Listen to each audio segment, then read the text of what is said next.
నమస్కారం అండి, this is #you. YCP పార్టీలో సంచలనం రేపుతున్న డీకే శివకుమార్ వింతగా ఉందా? అస్సలు కానే కాదు. కాంగ్రెస్ తన సౌత్ మ్యాటర్స్ అన్నిటినీ డీకే శివకుమార్ చేతిలో పెట్టినట్లు క్లియర్గా అర్థమవుతుంది. Most influential leader, at the same time చాలా financially highly capacitated leader DK Shivakumar.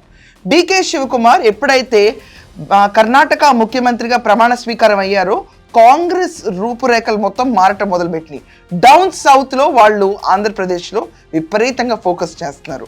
ఇక్కడ కేరళ బాధ్యత ఎలాగైతే రేవంత్ రెడ్డి గారు తీసుకున్నారో ఇక్కడ ఆంధ్రప్రదేశ్ బాధ్యత డీకే శివకుమార్ మీద పడ్డట్లు కనిపిస్తుంది. డీకే శివకుమార్ చాలా క్లియర్గా మనకు అర్థమవుతుంది.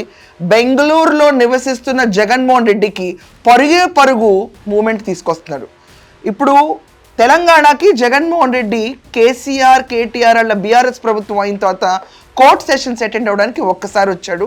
దాని తర్వాత మొన్న ఒక్కసారి వచ్చి ఒక గంట ఉండి వెళ్ళిపోయాడు. అంతకు మించి తెలంగాణలో అడుగు పెట్టడానికి ఎక్కడా కూడా ఇష్టపడడు. లోటస్ పాండ్కి విజిట్ అనేది తగ్గిపోయింది. మధ్యలో చాలామంది స్పెక్యులేషన్స్ వేశారు హైదరాబాద్కి షిఫ్ట్ అవుతాడు జగన్మోహన్ రెడ్డి అని. అది ఎక్కడా కూడా జరగలేదు దాఖలాలు.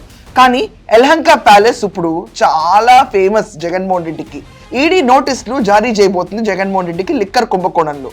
అక్రమంగా సంపాదించిన డబ్బులన్నింటినీ బయటకు తీసే తరుణం మొదలవుతుంది. జగన్మోహన్ రెడ్డికి ఆఖరికి ఢిల్లీ తీసుకెళ్లి ఇన్వెస్టిగేట్ చేస్తారన్న ఊహాగానాలు కూడా సోషల్ మీడియాలో విపరీతంగా చక్కర్లు కొడుతున్నాయి. జగన్మోహన్ రెడ్డి ఇక్కడ సిట్ అయితే అంత కోఆపరేటివ్ ఉండదు. డైరెక్ట్ ఎన్ఫోర్స్మెంట్ డిపార్ట్మెంట్ ఇన్వాల్వ్ అయ్యారు కాబట్టి డైరెక్ట్గా ఢిల్లీ తీసుకెళ్లిపోయి లిక్కర్ కుంభకోణంలో ఈ అంతిమ లబ్ధాడు అనేవాడు ఎవడు అని తేల్చడానికి సీరియస్ ఎత్తులు ముందుకు పెడుతున్నాయి. ఇదే రకంగా తాడేపల్లి ప్యాలెస్లోకి కానీ యలహంక ప్యాలెస్లోకి కానీ ఎవరు అడుగు పెట్టే సీన్ ఇప్పుడు దాకా లేదు.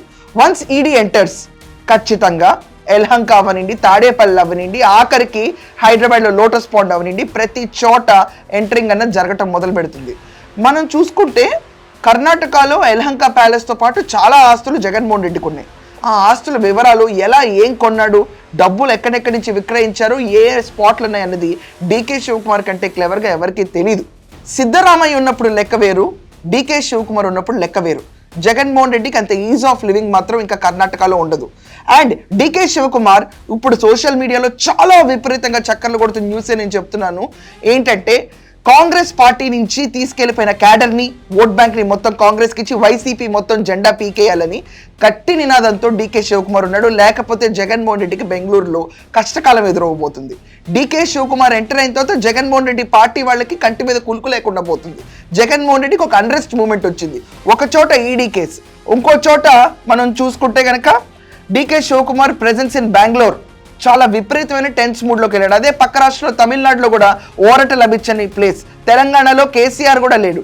జగన్మోహన్ రెడ్డి అన్ని కార్నర్స్ నుంచి క్లోజ్ అయిన సిచ్యువేషన్. ఏంటి ఆప్షన్స్ ఇతనికి అంటే, ఏదర్ అతను అక్కడ పార్టీ లేపేసి కాంగ్రెస్లో కలపటమా, అది వాళ్ళు అడుగుతున్న ఫస్ట్ కోరిక. డీకే శివకుమార్ సోషల్ మీడియాలో వస్తున్న వార్తల ప్రకారం DK Shivakumar is very clear.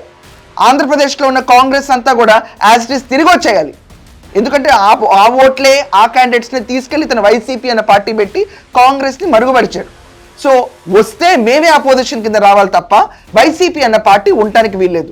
At the same time కేసుల గురించి అన్న ఓరట్ ఉంటుందంటే లేదు. అతనికి ఆల్రెడీ ఈడీ నోటీసులు సర్వ్ చేయడానికి రెడీగా ఉంది. మేబీ నెక్స్ట్ వీక్ అతనికి సర్వ్ అయిపోతాయి. నోటీసులు సర్వ్ అయినాయి అంటే డ్రిల్లింగ్ సెషన్ మొదలవుతుంది. జగన్మోహన్ రెడ్డి దాకా వెళ్ళిపోయింది మొత్తం కేసు. ఇప్పుడు ఆ జగన్మోహన్ రెడ్డి పిఏ కేఎన్ఆర్కి 100 కోట్ల ఆస్తి డ్రిల్లింగ్ మొత్తం అయిపోయింది. కేఎన్ఆర్ని అరెస్ట్ చేయలేదు, ఓన్లీ ఇన్వెస్టిగేట్ చేసింది ఈడీ. కానీ మొత్తం చిట్టా బయటకు తీసింది. A1 నుంచి ఇంకా లిస్ట్ మొత్తం ఉంది. మనకి రాజ్ కేసు రెడ్డి నుంచి మనకి కృష్ణమోహన్ రెడ్డి దాకా మొత్తం లిస్ట్ అందరినీ ఇన్వెస్టిగేట్ చేస్తే జగన్మోహన్ రెడ్డి పేరు వచ్చింది. ఇలాంటి తరుణంలో ఉక్కిరి బిక్కిరి అయిపోతున్న జగన్మోహన్ రెడ్డి ఏం చేయాలో కూడా అర్థం కావట్లేదు. అండ్ రాహుల్ గాంధీకి జగన్మోహన్ రెడ్డి పైన ఏ రకమైన సాఫ్ట్ కార్నర్ లేదు, అసలు ఎప్పుడూ లేదు. వాళ్ళకి ఆంధ్రప్రదేశ్లో ఎలాగన్నా స్థానం సంపాదించుకోవాలి. పోయిన స్థానం తిరిగి రావాలంటే వైసీపీ పార్టీ అనేది ఉండకూడదు. దానికి ఇంప్లిమెంట్ చేస్తున్న ప్రధాన అస్త్రం డీకే శివకుమార్.